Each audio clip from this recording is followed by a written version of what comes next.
Ang dami oh. Sarap naman. Daming merienda na naman natin ito mga paps. Ayan. Biko with latik. Sarap. Yan. Nakagawa na tayo ng isang bandihadong banyera pala na biko. Ayan. Today's vlog mga paps. Yan. Today's video pala. Yan. Gagawa tayo ng biko. Ito na.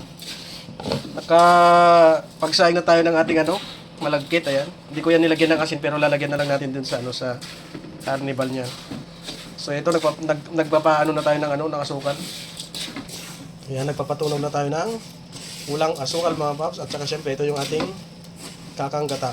Pero bago ipakita yung yung gata yan, dapat continuous nyo lang itong haluin para hindi masunog yung asukal. Yes, hanggang dulo yan, matunaw.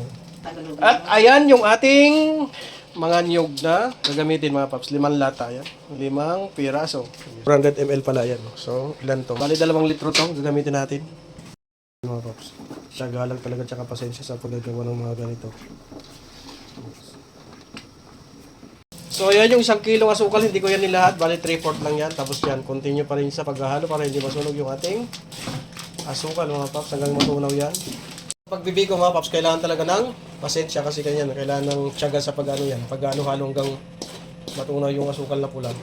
Ganyan yung kakalabasan, pero dapat mas maging matunaw pa yan, mas tutunawin pa natin yung pulang asukal.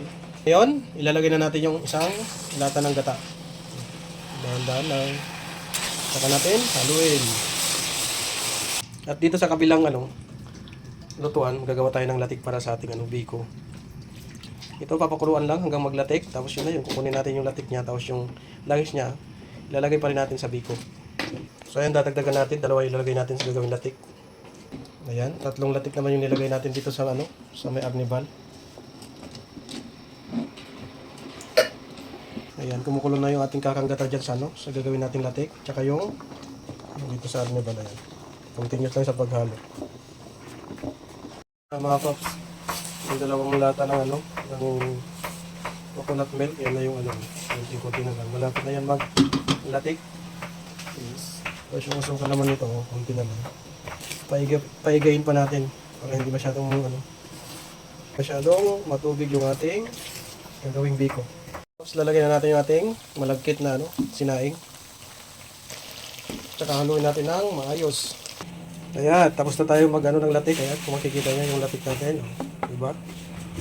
Sarap na itong pantabis natin sa ating biko. Ito na yung ating biko mga paps. Tapos na rin.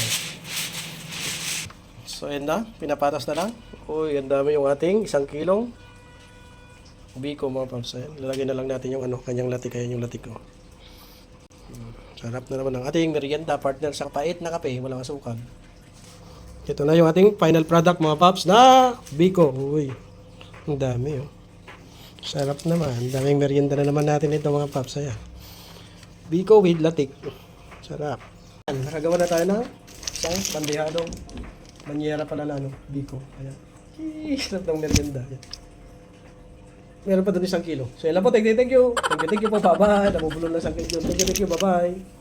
Biko with latik. Sarap.